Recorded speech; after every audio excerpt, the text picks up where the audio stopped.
మళ్ళీ నీ పిల్లలతో చేర్చి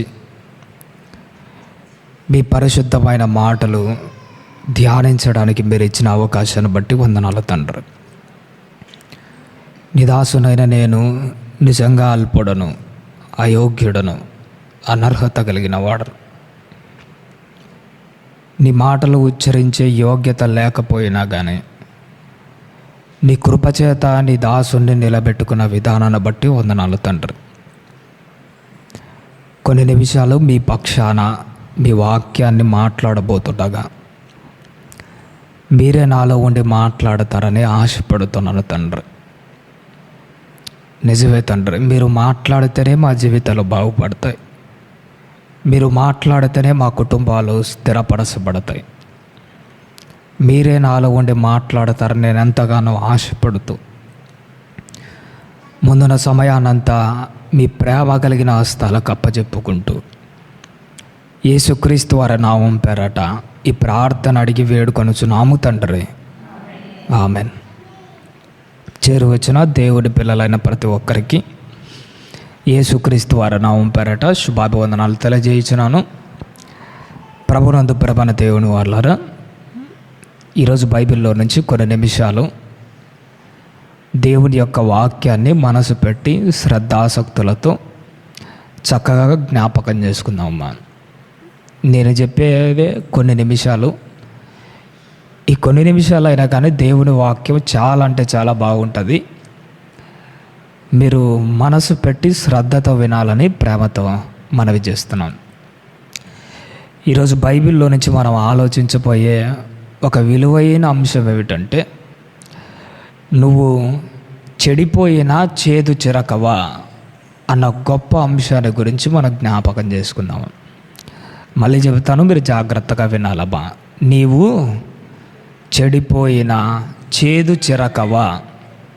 బైబిల్లో నుంచి చాలా విలువైన మాటలు దేవుడు మన కోసం సిద్ధపరిచాడు. శ్రద్ధగా ఆలోచన చేద్దాం. మొదట చిరక అన్న దాని గురించి మనం ఆలోచించగలిగితే, చెడిపోయిన ద్రాక్ష రసం ఉంటుంది చూసినారా, మనమే దాన్ని గ్రేప్ జ్యూస్ అంటుంటాం.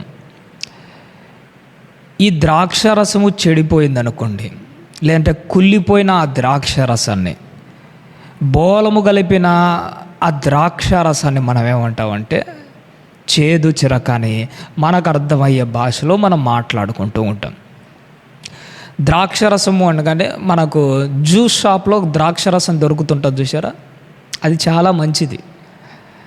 అది మన ఆరోగ్యానికి చాలా విలువైనది. అందులో సి విటమిన్ అన్నది చాలా ఎక్కువగా ఉంటుందండి. ఈ సి విటమిన్ ఏం చేస్తుందంటే మనలో ఉన్న రోగ నిరోధక శక్తిని పెంచి మనలో ఏవైతే రోగాలు ఉంటాయో వాటిని తగ్గించడంలో ఇది చాలా అంటే చాలా ఉపయోగదాయకరంగా ఉంటుంది.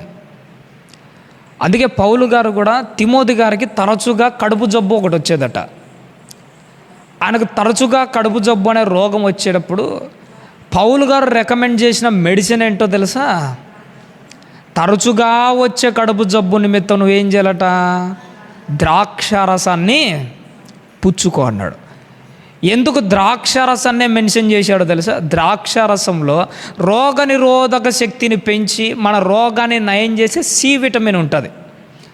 అంటే మామూలు ద్రాక్ష రసము అది చాలా బాగుంటుంది, చాలా విలువైనది, చాలా ఉపయోగకరమైనది. మరి ఉపయోగకరమైన విలువైన ఈ ద్రాక్ష రసం కుళ్ళిపోయింది అనుకోండి, పనికి వచ్చే ద్రాక్ష రసమే మనకి ఏం చేస్తుందో తెలుసా? కీడు చేయడం అన్నది మొదలు పెడుతుంది. మీకు అర్థం కావాలంటే ఒక చిన్న ఉదాహరణ చెప్తాం. మనం భోజనం చేస్తుంటాం చూసామా, ఆహారము అన్నము అంటాం. ఈ అన్నము మనకు చాలా ఆరోగ్యాన్ని ఇస్తుంది, శక్తిని ఇస్తుంది. అదే అన్నము కుళ్ళిపోయింది అనుకోండి, 2 రోజుల తర్వాత నీకు ఆకలి తీర్చి ఆ శక్తిని పెంచి నీకు ఉపయోగపడేదే 2 రోజుల తర్వాత మళ్ళీ ఏమైపోతుంది తెలుసు? అది కుళ్ళిపోయి నీ జీవితాన్ని నాశనం చేస్తుంది. డాక్టర్ దగ్గరికి వెళ్తే మనకు ఒక ట్యాబ్లెట్ ఇస్తాడు. జ్వరం వచ్చిందనుకోండి, పారాసెటమాల్ అని ఒక ట్యాబ్లెట్ ఇస్తాడు, చాలా బాగా తగ్గుతుంది. ఆ ట్యాబ్లెట్ మీద ఒక ఎక్స్పైరీ డేట్ అన్నది ఒకటి ఉంటుంది చూసినారా? అంటే అది నీకు ఉపయోగపడేది, నీ జ్వరమును తగ్గించేది, నీకు ఎంతగానో ఉపయోగపడిన ఆ పారాసిటమాల్ అనే ట్యాబ్లెట్ ఎక్స్పైరీ డేట్ అయిపోయింది అనుకోండి, ఉపయోగపడిన ట్యాబ్లెట్ ఏంగా మారిపోతుంది అంటుంటారో తెలుసా డాక్టర్లు? విషంగా మారిపోతుంటుంది. ఎక్స్పైరీ అయిన ట్యాబ్లెట్ మనము వాడకూడదు అంటాడు. అంటే ఉపయోగపడేది కుళ్ళిపోతే, చెడిపోతే మనకు అదే ప్రమాదంగా మారుతుంది. అలాగే ద్రాక్షారసం కూడా మొదట ఉపయోగకరమైనదే. అందుకోసమే యేసుక్రీస్తు వారు తన స్వరక్తానికి సాదృశ్యంగా ప్రతి ఆదివారం ప్రభు బల్లాలో చేయేస్తున్న మనము ఆయన రక్తానికి సాదృశ్యంగా పుచ్చుకుంటున్నది ఏంటో తెలుసా? ఏటమ్మా? ద్రాక్షారసమే కదా. చాలా విలువైనది అది. ఈ ద్రాక్షారసం కుళ్ళిపోయే ఒక ప్రాసెస్ ఉంటుంది. కుళ్ళిపోతే అది ఒక చేదు చిరకగా మారుతుంది. దానినే మనము ఆల్కహాల్, మందు అని మాట్లాడుతుంటాం చూసారా? వీటి గురించి నేను ఈ మధ్య నా చదువులో భాగంగా ఒక పాయింట్ చదివానండి. ఏంటంటే ఈ ద్రాక్షారసం అన్నట కుళ్ళబెడితే ఎంత కుళ్ళిపోతే అది అంత మత్తునిచ్చే పానీయంగా మారిపోతుందట. అందుకే సముద్రం మధ్యలో కొన్ని దీవులు ఉంటాయి. ఆ దీవులు బాగా కమర్షియల్ దీవులు, కోట్లకు అధిపతులైన వాళ్ళు మాత్రం అందులో అడుగు పెడుతుంటారు. ఆ దీవులలోట క్యాషియోనోలని ఒక పెద్ద పెద్ద మందు జల్సా సంబంధించిన ఒక పెద్ద ఫ్యాక్టరీ లాంటిది అనుకోండి మన భాషలో చెప్పాలంటే. ఆ క్యాషియోనోల పక్కలో ఏం చేస్తారంటే లోతైన గొయ్యి తవ్వి ఒక పెద్ద ట్యాంకులలో సంవత్సరాలు ద్రాక్షరసాన్ని కుళ్ళబెడుతుంటారట. సంవత్సరం కుళ్ళబెట్టిన ద్రాక్షరసానికి ఒక రేటు, 5 సంవత్సరాలు కుళ్ళబెట్టిన ద్రాక్షరసానికి ఇంకో రేటు, 10 సంవత్సరాలు కుళ్ళబెట్టిన ద్రాక్షరమట బీభత్సమైన మత్తు కలిగించది. అది మామూలు రేట్లు ఉండవట. 20 ఏళ్ళు 50 ఏళ్ళు కుళ్ళబెట్టిన ద్రాక్షరసాలు కూడా ఉంటాయట. ఇది కుళ్ళిపోయే కొద్దీ మత్తు ఎక్కువైతుంటుంది. కుళ్ళిపోయే కొద్దీ అది మన జీవితాన్ని పాడు చేయడం ఎక్కువైపోతుంటుంది. ఇదంతా ఎందుకు చెబుతున్నానో తెలుసా? ఒక ద్రాక్షారసము కుళ్ళిపోతే అది ఎలా అయితే ప్రమాదకరంగా మారిపోయిందో, బాప్తిసం తీసుకొని దేవునిలోకి వచ్చి విలువైన పాత్రగా ఉంటున్న నువ్వు ఆత్మీయ జీవితంలో చేదు చెరకగా మారిపోతే నీ జీవితం ఏమైపోతుంది, నీ బ్రతుకు ఎలా నాశనం అయిపోతుంది, నీకు పట్టబోయే గతి ఏంటో ఈరోజు బైబిల్లోంచి దేవుడు సూటిగానే మనతో మాట్లాడతాడు. మన గుండె నిబ్బరం చేసుకుంటూ వాక్యాన్ని విందాం. ఈ ద్రాక్షరసము చేదు చిరకగా మారడం అన్నది ఒకేసారి అకస్మాత్తుగా ఏం జరిగిపోదు. అది ఒక ప్రాసెస్ ప్రకారంగా జరుగుతుంది. అలాగే ఆత్మీయ జీవితంలో ఇప్పుడు చక్కగా ఉంటున్నావు కదా, బైబిల్ బాగా చదువుకుంటున్నావు, మోకాళ్ళ జీవిత అనుభవం నీలో ఉంది, ప్రార్థనలకు వస్తున్నావు, చాలా గొప్పగా ఉన్నావు. కానీ ఏదో ఒక టైంలో నువ్వు కూడా చేదు చెరకగా మారిపోయే రోజులు వస్తాయి. అది ఎలా వస్తుందో తెలుసా? నువ్వు కూడా ఒకేసారి లోకంలో కలిసిపో. అది ఒక ప్రాసెస్ ప్రకారంగా జరుగుతూ ఉంటుంది. ఒక ప్రాసెస్ ప్రకారంగా మొదట్లో బాప్తిసం తీసుకున్న కొత్తలో గంటలు బైబిల్ చదువుతూ ఉంటావు. కానీ కొంతకాలం అయిపోయిన తర్వాత గంటలు చదవడం మానేసి రోజుగా 5 అధ్యాయాలు చదివితే చాలు అనుకుంటావు. అంతటితో అయిపోతుందా? 5 అధ్యాయాలు తాగదు. కొంతకాలం తర్వాత ఒక అధ్యాయం చదివితే చాలు అనుకుంటావు. ఇంకా కొంతకాలం తర్వాత ఏదో ఒక వచనం చదివి పడుకుంటే సరిపోతుంది కదా. ఒకప్పుడు బాప్తిసం తీసుకున్న కొత్తలో గంటలు మోకాలేసి ప్రార్థన చేసేవాడివి. కానీ కాలం గడిచే కొద్ది ఏమైపోతుంది తెలుసా? గంట కాస్త అరగంట అవుతుంది, అరగంట కాస్త 5 నిమిషాలు అవుతుంది, 5 నిమిషాలు కాస్త మంచం మీద నుంచి లేయకుండా పడుకునే ప్రార్థన చేసే స్థాయికి దిగజారిపోతావు. ఒకప్పుడు ప్రతిరోజు దేవుని మందిరంలో కనపడే నువ్వు రాను ఏమైపోతుంది తెలుసా? ప్రతిరోజు ఎందుకు? శుక్రవారం ఆదివారం పోతే చాలు. తర్వాత కొంతవరకు ఆదివారం మాత్రమే పోతే చాలు. తర్వాత కొంతకాలానికి ఇంట్లో కూర్చొని ప్రార్థన చేసుకున్న దేవుడు వింటాడు కదా. ఇలాని ఆత్మీయ జీవితం రోజు రోజుకు తగ్గిపోతూ వస్తుంటుంది. ఈ మధ్యకాలంలో మీరు ఒక రోగాన్ని గురించి మీరు చదివారో లేదో కానీ నేను ఒక రోగాన్ని గురించి చదివాను, దాని గురించి తెలుసుకున్నాను. ఆ రోగం పేరేంటో తెలుసా? క్షయ అని అంటారండి. ఆ రోగం టీబీ అంటుంటారు చూసినా, కొంతమంది ఎక్కువగా దగ్గుతూ చాలా ఉంటారు చూసినా, మందు తాగే వాళ్ళకు, టొబాకో ఎక్కువగా వాడే వాళ్ళకు ఈ రోగం వస్తుంటుంది.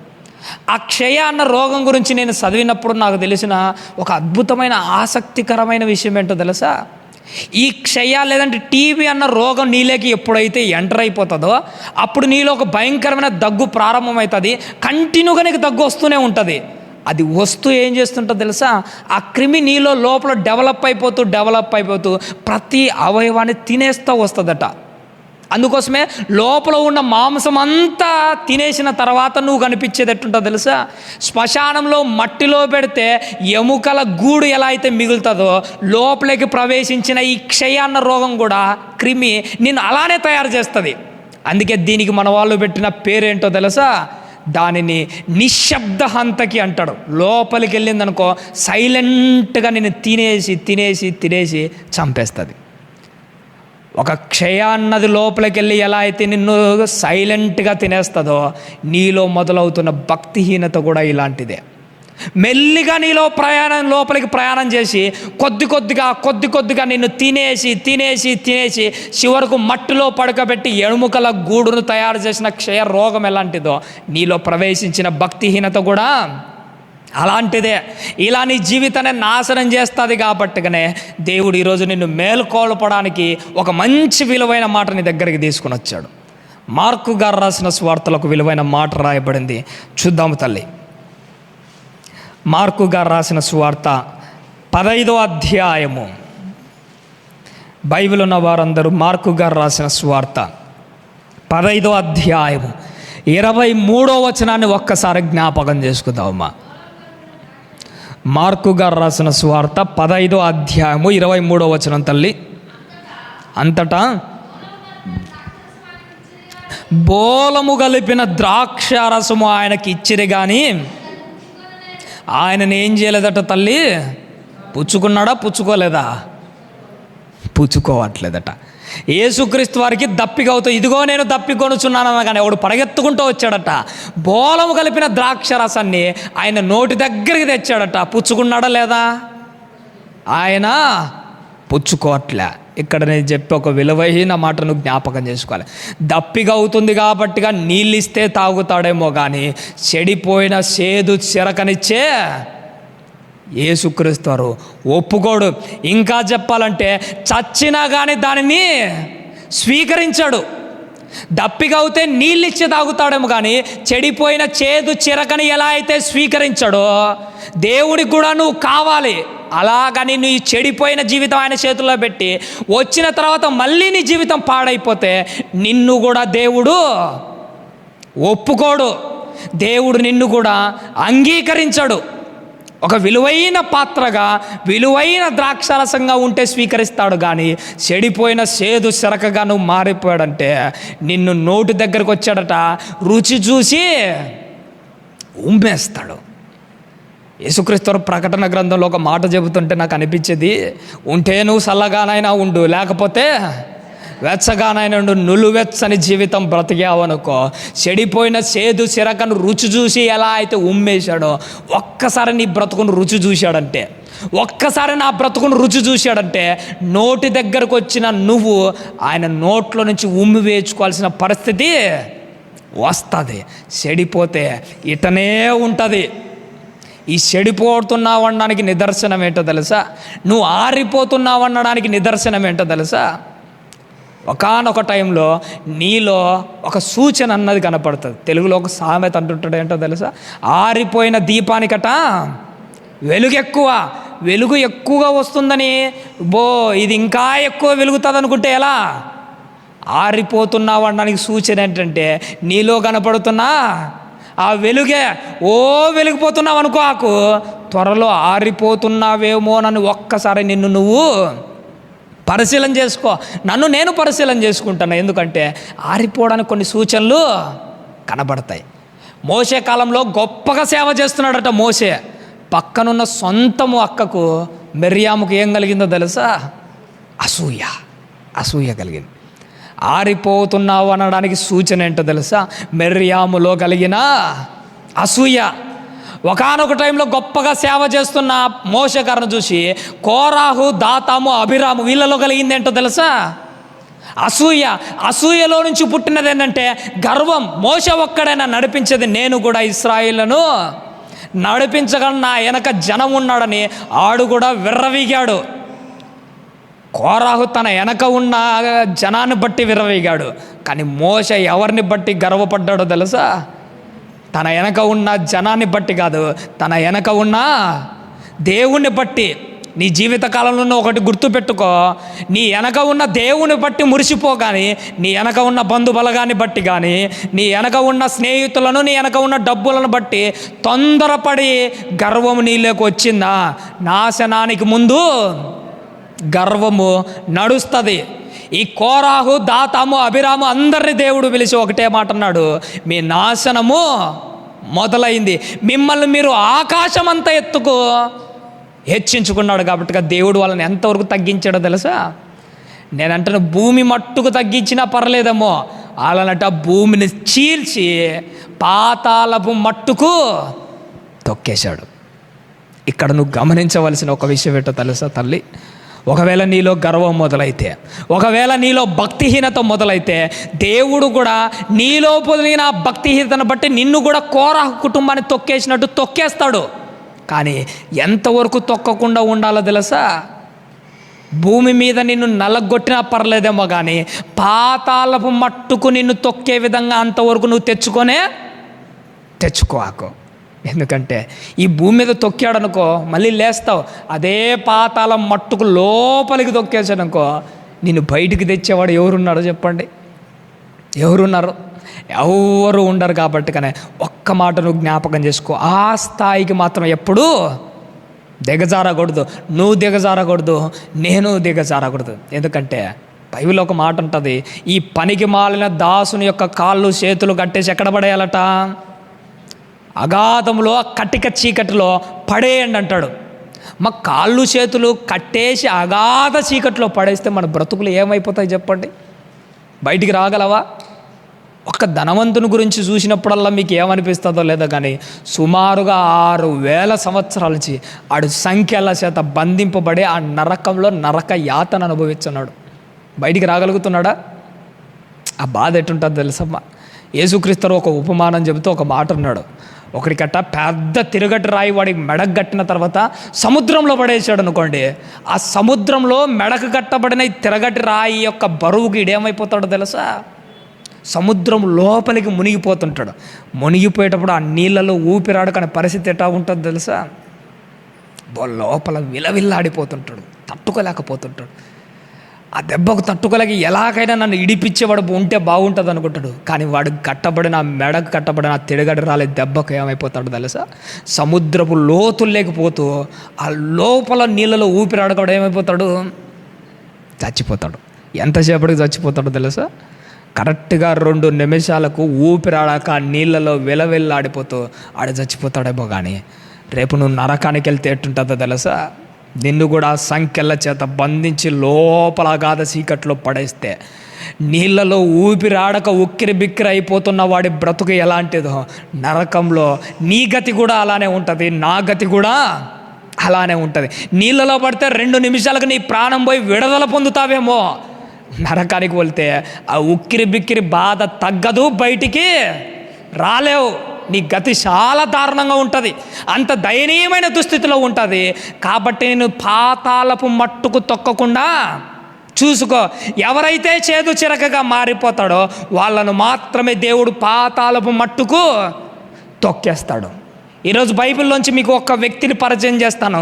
ఆ వ్యక్తి జీవితం ఎలా మారిపోయిందో, ఆ వ్యక్తి మాత్రమే నువ్వు బ్రతుకుతే నీ బ్రతుకు ఎలా అయిపోతుందో ఈరోజు బైబిల్లోంచి నువ్వు గట్టిగా తెలుసుకోవాల్సిన ఒక వ్యక్తి ఉన్నాడు. వాడి గురించి నువ్వు కరెక్ట్గా తెలుసుకోవాలి. ఎన్నోసార్లు మీరు వింటూ వచ్చినవైనా చాలా కొత్తగా ఉంటుంది, ఆత్మీయంగా ఉంటుంది. మీరు జాగ్రత్తగా వినాలబ్బా. యెషయా గ్రంథంలో వాడి గురించి రాయబడింది. ఆ వ్యక్తిని చూస్తే ఎవరు గుర్తుకొస్తారో ఇప్పుడు మీకే అర్థమవుతుంది. 14వ అధ్యాయము, బైబిల్ ఉన్న వారందరూ యెషయా గ్రంథము 14వ అధ్యాయము 12వ వచనం నుంచి కొన్ని మాటలు చదువుదాం తల్లి. యెషయా గ్రంథము 14వ అధ్యాయము 12వ వచనం తల్లి. తేజో నక్షత్రమా, వేకువ చుక్క, నీవెట్లు ఆకాశము నుండి పడితివి, జనములను పడగొట్టిన నీవు నేలమట్టము వరకు నీవెట్లు నరకబడితివి అంటున్నాడు. చూసాడా? సాలు తల్లి. ఈ మాటను మనం చాలాసార్లు చదివాం కదా. ఈ మాట చదివిన ప్రతిసారి మనం అనుకున్నది ఎవరి గురించి అనుకున్నామమ్మా? సాతాను గురించే. మనకందరికీ తెలుసు, చాలాసార్లు విన్నాం. తేజో నక్షత్రమా, వేకువ చుక్క, నువ్వెట్లు ఆకాశము నుండి పడితివి, నేల మట్టుకు నువ్వు ఎలాగో నరకబడితివి అంటున్నాడు. చూసాడా? దీని తర్వాత నేను ఒక మాట చెప్తాను, తర్వాత ఆలోచన చేద్దాం. అపవాదినట తేజో నక్షత్రంలో పరలోకలకు వెలుగు వెలిగింది వాడు, కానీ నేల మట్టుకు ఏమైపోయాడట? నరకబడి వాడి బ్రతుకు ఎండిపోయిన జీవితం అయిపోయింది. తల్లి, ఒక మాట చెప్తాను, గుర్తుపెట్టుకోండి. మన బ్రతుకులు కూడా ఎలాంటివో తెలుసా? ఒకప్పుడు లోకంలో బ్రతుకుతున్న జీవితాలు అడవి ఒలీవ మొక్క వల్లే విలువలేని జీవితాలు మనవి. దేవుడు నీ పట్ల దయ చూపించి అడవి మొక్కగా బ్రతుకుతున్న నిన్ను తీసుకొని వచ్చి మంచి ఒలీవ చెట్టుతో ఏం చేశాడో తెలుసా? అంటు కట్టాడు. విలువైన మొక్కగా నిన్ను తయారు చేశాడు. విలువైన పాత్రగా తయారు చేసిన తర్వాత నువ్వు ఒక ద్రాక్ష చెట్టుకు అంటుకట్టబడిన తర్వాత మళ్ళీ కారు ద్రాక్షలు కాయడము మొదలు పెట్టావు. నచ్చట్లే. ఆ చెట్టు ఫలించాలని ఏం చేశాడో తెలుసా? పనికి మాలిన తీగలన్నిటినీ నరికి పడేశాడు. నరికి పడేయగానే ఏమైపోవడం మొదలవుతావో తెలుసా? నువ్వు ఎండిపోవడం అన్నది మొదలు పెడతావు. ఎప్పుడైనా అంజూరపు చెట్టును చూసినప్పుడు మీకు ఏం గుర్తుకొస్తుందో లేదో కానీ, యేసుక్రీస్తు ఒక్కసారి శపించగానే వేర్లతో సహా అది ఏమైపోతూ వచ్చిందట? ఎండిపోతూ వచ్చిందట. అమ్మా, ఒక అంజూరపు చెట్టే కాదు, ఎన్నిసార్లు నీ బ్రతుకు ఆత్మీయ జీవితంలో ఎండిపోలేదు నీకు అర్థం కావట్లే. ఇంకా ఎన్నోసార్లు లోకంలో బ్రతుకుతూ నిమిషానికి నీ జీవితాన్ని నాశనం చేసుకుంటూ గడియకు నీ భక్తిహీనతను బయటకు చూపిస్తూ ఎన్నిసార్లు ఒక అంజూరపు చెట్టు ఎండిపోయినట్టు నీ భక్తి జీవితం ఎన్నిసార్లు ఎండిపోలే. ఎండిపోయిన నీ బ్రతుకును మళ్ళీ కట్టుకోవాలని ఒక్కసారైనా అనుకున్నావా? కొండ వేప చెట్టు అని మన సైడ్ ఒకటి కనపడుతుంటుంది, చూసినారా? దాన్ని చూసినప్పుడల్లా నువ్వు ఒక పాట నేర్చుకోవాలి. ఏంటో తెలుసా? దాని కొమ్మలన్నీ నరికేసిన మోడు బారిపోయిన ఒక మొద్దును తెచ్చి నాటినా కానీ అది ఏమైపోతుంది తెలుసా? చిగురెత్తి మళ్ళీ మొలకెత్తుతుంది. దాన్ని చూసినప్పుడల్లా మీకు ఎవరు గుర్తుకొస్తారులే కానీ ఆత్మీయ జీవితంలో నువ్వే గుర్తుకు రావాలి. ఆత్మీయ జీవితంలో నేనే గుర్తుకు రావాలి. ఎండిపోయిన బ్రతుకులు మనవి, మోడు బారిపోయిన జీవితాలు, మొద్దులాగా బ్రతుకుతున్న నువ్వు మళ్ళీ దేవుడు నాటగానే మళ్ళీ సిగురించాలని నీకు అర్థం కావట్లేదా? ఒక అడవి వేప చెట్టే మళ్ళీ మొలకెత్తుతుంది, మళ్ళీ ఎండిపోయిన దాని బ్రతుకులో ఒక సిగురులు తెచ్చుకుంటుంది. ఎన్నోసార్లు ఒక అంజూరపు చెట్టు మాత్రమే నరకబడి పక్కకి వెళ్ళబడి ఎన్నోసార్లు ఎండిపోయిన బ్రతుకులు మనవి, ఎండిపోయిన జీవితాలు మనవి. ఈయన్ని కూడా నేల మట్టుకు నరికేశాడట. నరికేసిన తర్వాత నీ బ్రతుకు ఏటమ్మా? 13వ వచనం నుంచి తల్లి ఈడు అనుకుంటున్నాడట, ఏమనుకుంటున్నాడట తల్లి? ఆకాశమునకు ఎక్కిపోయేదను, దేవుడి నక్షత్రమునకు పైగా నా సింహాసనాన్ని హెచ్చించుకుందెను, ఉత్తర దిక్కునున్న సభాపర్వతం మీద కూర్చుందును, మేఘమండముల కిదికి ఎక్కుదును. సాలు తల్లి. ఎవరు అనుకుంటున్న మాటలమ్మా ఇవన్నీ? సాతాను. నిజంగా ఒక మాట చెప్పమంటారు తల్లి, సాతానే కాదు, ఇవే మాటలు నువ్వు కూడా చాలాసార్లు అనుకున్నావు. ఇవే మాటలు నేను కూడా అనుకున్నాను. ఎలా అనుకున్నానో తెలుసా? నిజంగా మీకు తెలుసో లేదా కానీ వాక్యం ఎలా వినాలో తెలుసమ్మా? ఈ మధ్య నేను బెంగళూరుకు ఒకసారి వాక్యం పరిచయ నిమిత్తం వెళ్ళాను. అక్కడ ఒక పెద్ద ఆయన చూశానండి. వాక్యం అంతా అయిపోయిన తర్వాత వచ్చాడు. వందనాలు చెప్పాడు. అయ్యా, చిన్న వయసు అయినా కానీ నువ్వు చాలా బాగా చెప్పావు తమ్ముడు అని చాలా ప్రేమగా మాట్లాడు. ఆయన మాట్లాడుతూ ఒక మాట అన్నాడు మధ్యలో. ఏమన్నాడు తెలుసా? అయ్యా, నువ్వు వాక్యం చెబుతుంటే అందరూ చెవులతో వాక్యం వింటారు, కొందరు మనసు పెట్టి వాక్యం వింటారు. నేను శ్రద్ధతో వాక్యం వింటాను. వాక్యం వినడం కూడా ఎలా వింటానో తెలుసా అన్నాడు. ఏటయ్యా ఎలా వింటావయ్యా అంటే, ఒక సేవకుడట ఒక సందర్భాన్ని చెబుతున్నాడు అనుకోండి.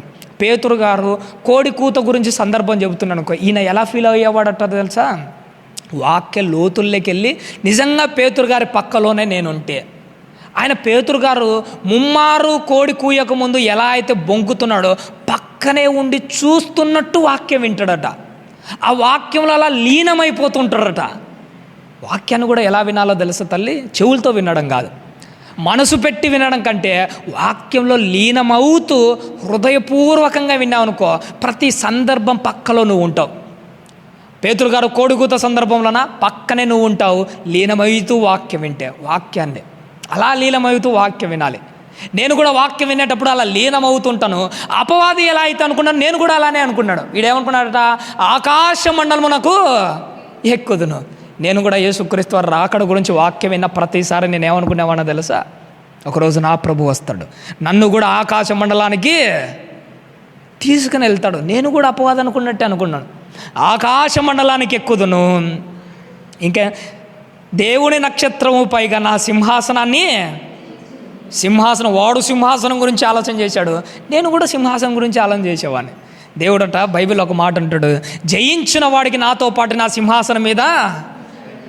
అబ్బో, వాడొక్కడే నా సింహాసనం గురించి ఆలోచన చేసింది.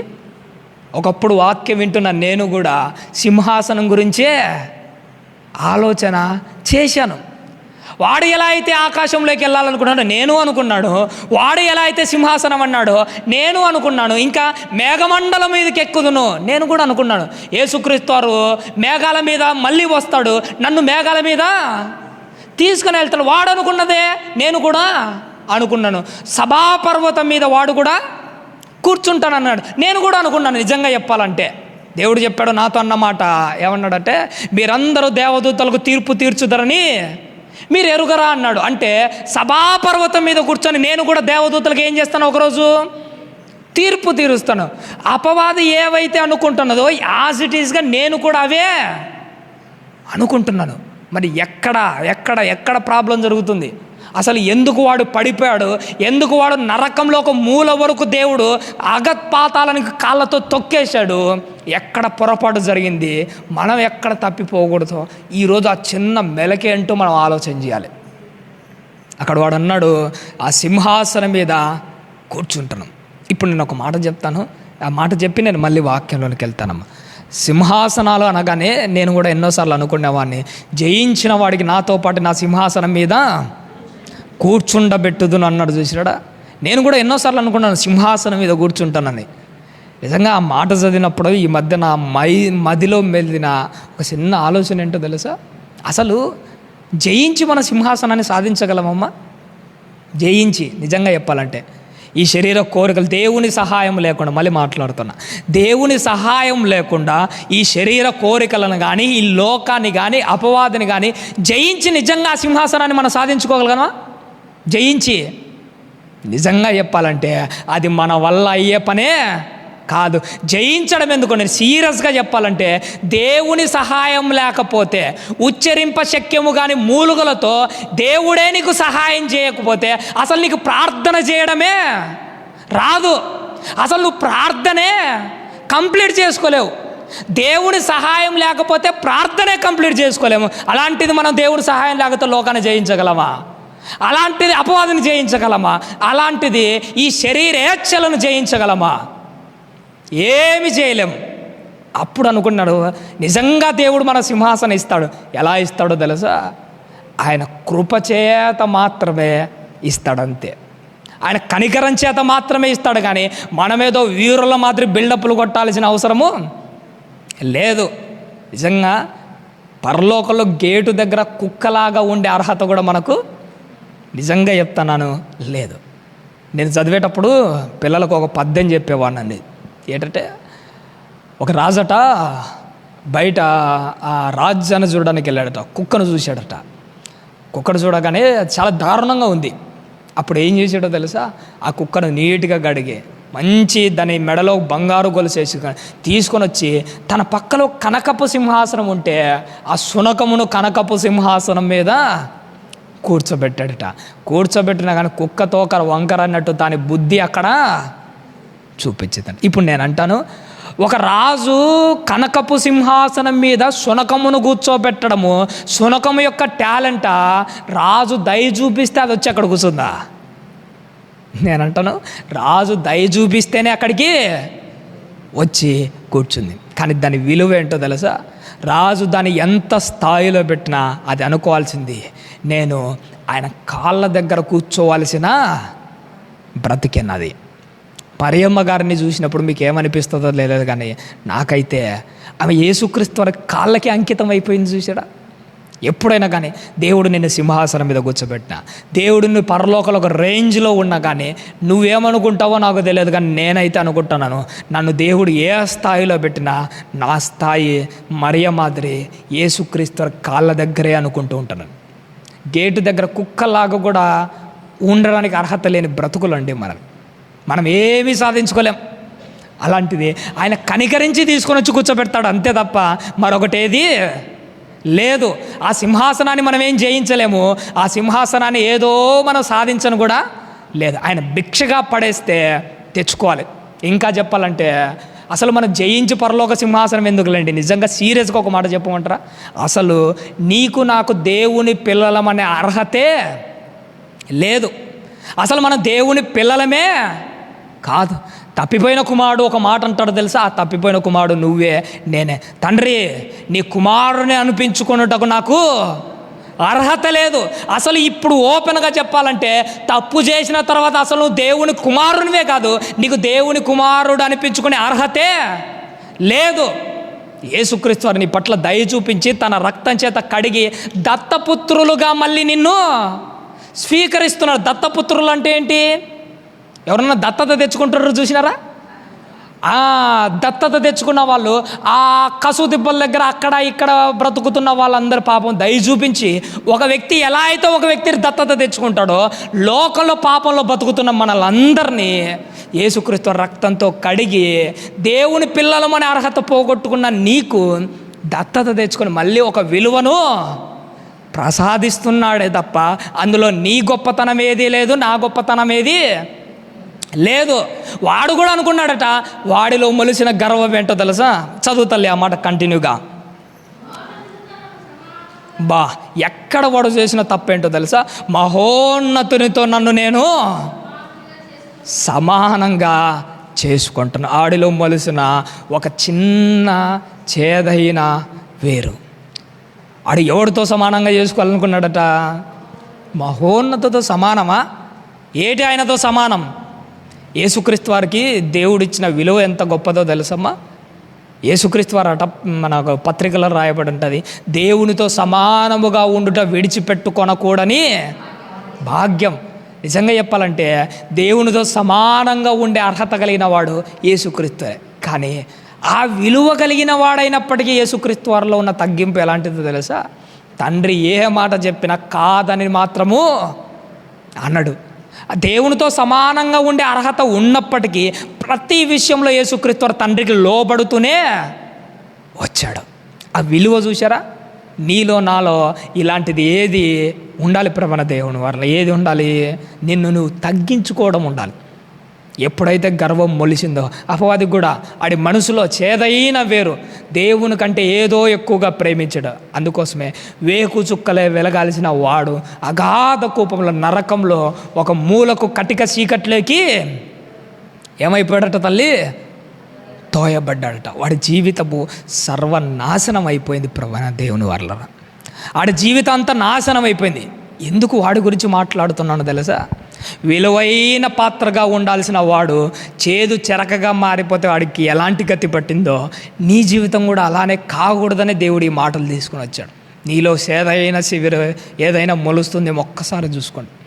హెబ్రీ పత్రికలు కూడా ఒక విలువైన మాట ఒకటి రాయబడిందమ్మా, చూద్దాము తల్లి. హెబ్రీలకు రాసిన పత్రిక 12వ అధ్యాయము.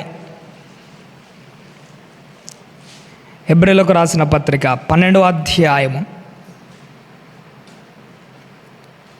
15-16 వచనాలు ఒక్కసారి జ్ఞాపకం చేసుకుందాము తల్లి. మీలో ఎవడైనను దేవుని కృపను పొందకుండా తప్పిపోవునేమో అనియు చేదైన వేరు ఏదైనా నీలో మొలిసి. చాలు తల్లి, ఇక్కడ ఒక మంచి మాట అంటున్నాడు చూసేట. దేవుడి కోసం విలువైన పాత్రగా బాప్తిసం తీసుకొని వచ్చిన నీలో ఏం మొలవకూడదట? చేదైన వేరు ఏ ఒక్కటి మొదలవకూడదు, ఏ ఒక్కటి. ఎందుకంటే నీలో మారిపోయిన ఆ విషయం నిన్నే చంపేస్తుంది. ఉదాహరణకు ఈ ఇస్కరియోతు యూదా ఉన్నాడు తల్లి. వాడు ఒక విలువైన పాత్ర, మీకు తెలుసో లేదో, దేవుడు నచ్చే కదమ్మా వాడి సంఘంలో పెట్టుకున్నాడు. నచ్చే కదా 12 మంది శిష్యులలో పెట్టుకున్నాడు. ఆడు ఒక విలువైన పాత్ర ప్రారంభంలో, ఒక విలువైన ద్రాక్షారసం లాంటి వాడు.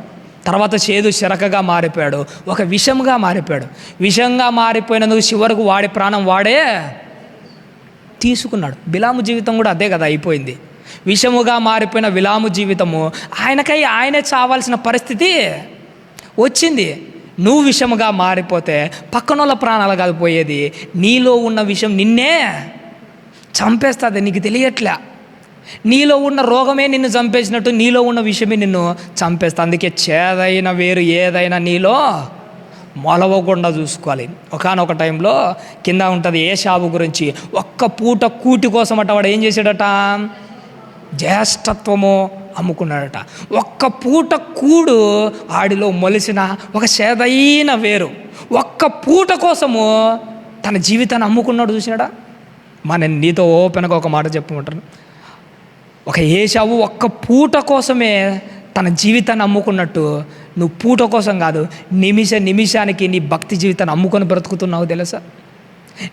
నిమిషానికి గడియకు నీ భక్తి జీవితాన్ని అపవాది దగ్గర, దేవుడి దగ్గర బేరాలు పెట్టి లోకంతో తుచ్చమైన ఆశలన్నీ అనుభవిస్తూ బ్రతుకుతున్న జీవితాలు కావా మనవి? అలాంటి జీవితాలే బ్రతుకుతున్నాం. ఒక ఏశావు కంటే మన పరిస్థితి ఏం తేడాగా ఉందో ఒక్కసారి ఆలోచన చేయండి. వాడట తర్వాత ఆసక్తితో వెతికినా కానీ దేవుడు వాని పట్ల కనికరం చూపించట్లే. ఎందుకంటే చేదైన వేరు మొలిసి ఒక చేదైన చిరకగా మారిపోయాడు. వాడిని కాపాడేవాడు ఇంకెవడు లేడు. అందుకే దేవుడే కనికరించలే. ఏమ్మా, ఒకవేళ నీలో కూడా దేవుడు ఒక ఏశావును చూస్తే, దేవుడు కూడా నీకు ఒక అవకాశం ఇవ్వకపోతే, చేదైన వేరుగా మారి చేదు చెరకగా మారిపోతే, దేవుడు కూడా నీకు అవకాశం ఇవ్వకపోతే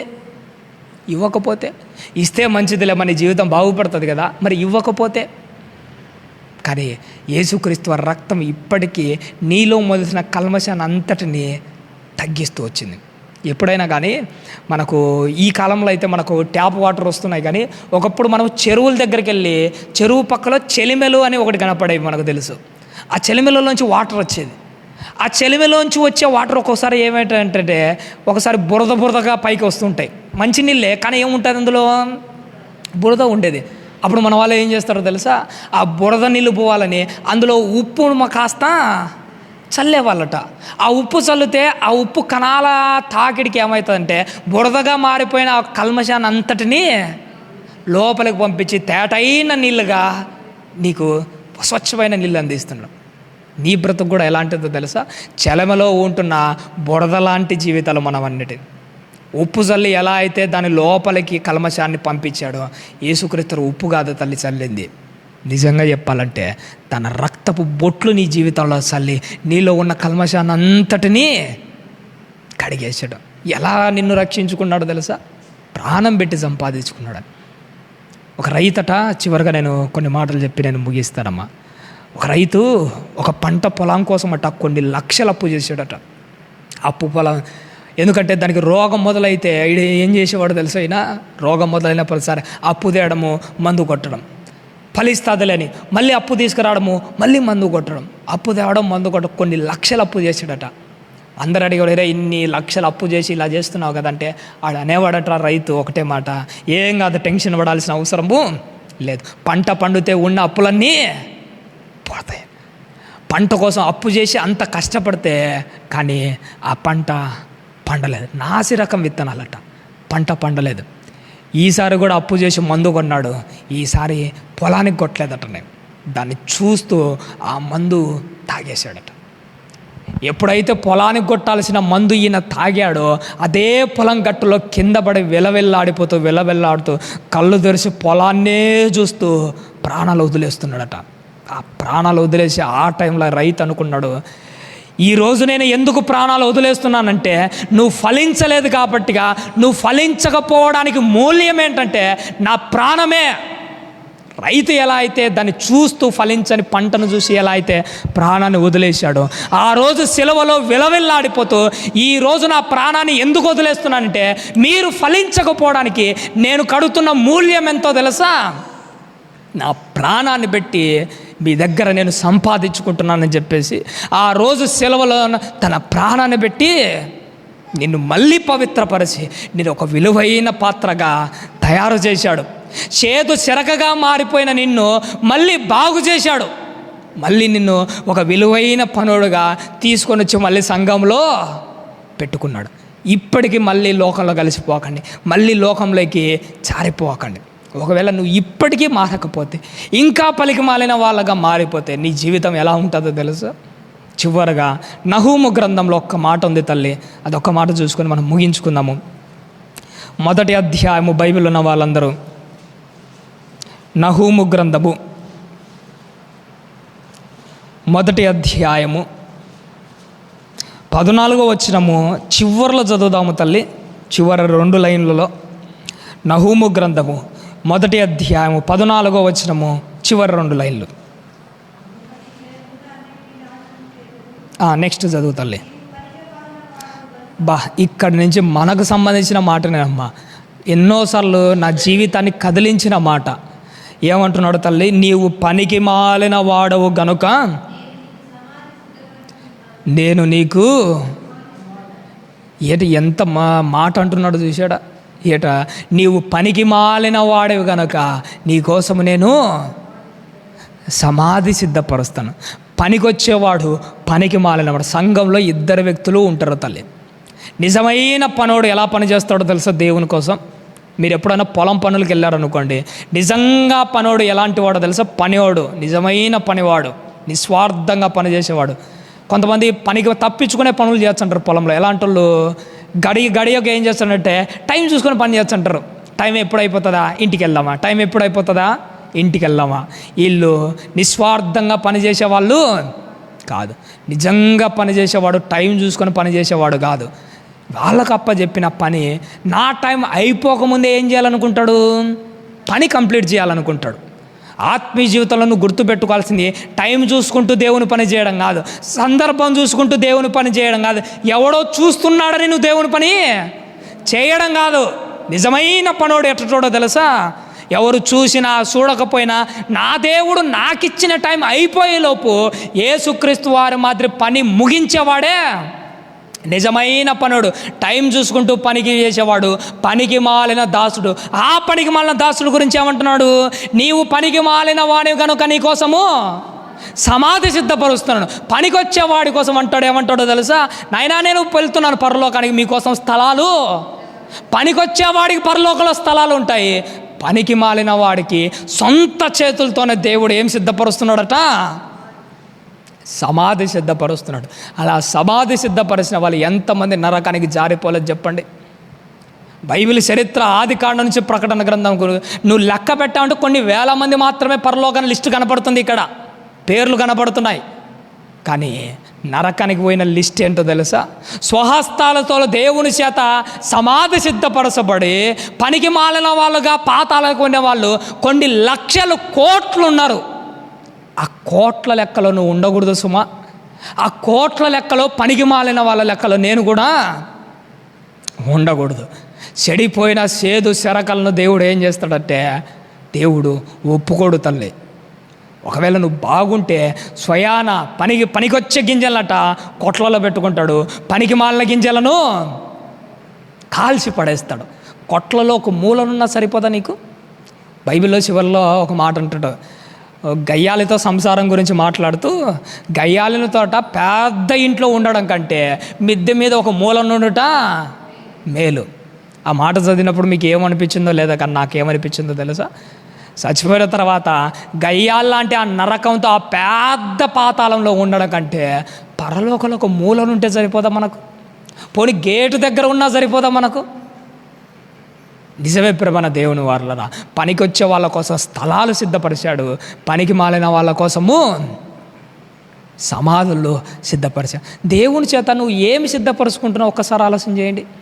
పొరపాటు నువ్వు చెదిపోయిన చేదు చెరకగా మారిపోయావంటే ఆయన స్వహస్తాలతో నీ కోసము నా కోసము చేదు సమాధులను సిద్ధపరుస్తాడు. ఇప్పటికైనా మన స్వభావాలు మార్చుకుందాం, ఇప్పటికైనా మన స్వభావాలను తీసేసుకుందాం. చివరిగా నేను ఒక మాట చెప్తాను తల్లి. పాము గురించి మీరు ఎప్పుడైనా చూసారా? పాము ఒక్కోసారి కుబుసం అని ఒకటి వదిలేస్తుంటుంది చూసారా? అదే దాని డ్రెస్ లాంటిది, దాని చర్మం లాంటిది కుబుసం అని అంటాం.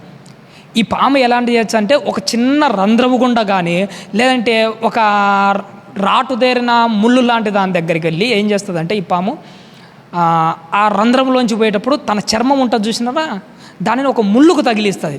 ముళ్ళుకు తగిలించి ముందుకు సాగిపోతుంది. ఎప్పుడైతే దీని చర్మాన్ని ముళ్ళుకు తగిలించి ముందుకు సాగిపోయింది అనుకో, అప్పుడు పాము తన కుబుసాన్ని అక్కడే వదిలేసి పోతుంది. దాని స్వభావాన్ని, తన పాత చర్మాన్ని వదిలేసుకొని పోయింది. తల్లి, ఒక పామే కదా తన పాత స్వభావాన్ని వదిలేయాల్సింది. యేసుక్రీస్తు శిలువకు నీ పాత స్వభావాన్ని కూడా అలా గుచ్చి ఆత్మీయ జీవితంలో ముందుకు సాగిపో, నీలో కొత్త జీవితం వస్తుంది. ఆ పాత జీవితం పోతుంది. ఎవరో కోసమో కాదు, నీ మట్టుకు నీలో నువ్వు నూతనత్వాన్ని సంపాదించుకుంటూ రావాలి. ఎప్పటికప్పుడు స్వభావాలను కడిగేసుకోండి, ఎప్పటికప్పుడు వదిలేసుకోండి, చక్కగా మారిపోండి. విషంగా మారిపోయిన దాన్ని ఒకనొక టైంలో ఎలీషా గారి గురించి మీకు తెలుసు కదా. ఒకనొక టైంలో ఒకడు తెలియకుండా ఒక పెద్ద అండ పెట్టి అందరికి భోజనాలు చేస్తుంటే ఆ కూరలో ఎవడో తెలియని ఒక పిచ్చి మొక్క తెచ్చి వేసాడట. అది ఏమైపోయిందట? పాత్ర విషంగా మారిపోయిందట. విషంగా మారిపోయినది ఏలియా గారి ద్వారా దేవుడు ఏం చేశాడు? దాన్ని మళ్ళీ అమృతంలా మార్చాడు. విషంగా మారిపోయిన నీ బ్రతుకును అమృతంగా మార్చే యేసుక్రీస్తు రక్తాన్ని నీ హృదయపూర్వకంగా స్వీకరించు. నీ జీవితం బాగుపడుతుంది, నా జీవితము బాగుపడుతుంది. చేదిరిపోయిన చేదు చెరక లాంటి ఆ చేదు జలాల్లాంటి బ్రతుకును బాగు చేసేది ఏంటంటే యేసుక్రీస్తు వారి రక్తమేనమ్మా. ఇప్పటికైనా మారుదాం. ఇప్పటికైనా ఏమున్న కల్మశాలన్నిటిని తీసేసుకుందాము, చక్కగా దేవుని కోసం బ్రతుకుదాం. అలా మీరు నేను మనమందరం ఉండాలని ఆశపడుతున్నాను. ఆలస్యమైంది క్షమించండి తల్లి. ఓపికతో విన్నందుకు మీకు అందరికీ నా నిండు మనసుతో వందనాలు తెలియజేస్తూ ఈ నా మాటలు ముగిస్తున్నాను. అందరూ తల వంచు.